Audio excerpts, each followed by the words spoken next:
Hey guys, welcome to MathTech. Today we'll be learning how to check saved reels on Instagram, and now let's dive right in. Now to check saved reels on Instagram, first open up your Instagram app, and after you open your page over here, at the bottom right corner of the screen you can see your profile picture icon in a circle. Tap on it, and on this interface again, at the top right corner of the screen you can see the three lined icons for us. Tap on that, and you can see over here where it says the saved under the category how you use Instagram. Tap on saved, and over here you will be able to view your saved videos as well as all of the posts.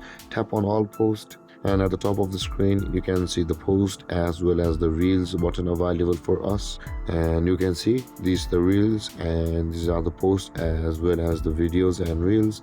And over here guys, these are the saved reels on Instagram. And there guys, this is how to check saved reels on Instagram.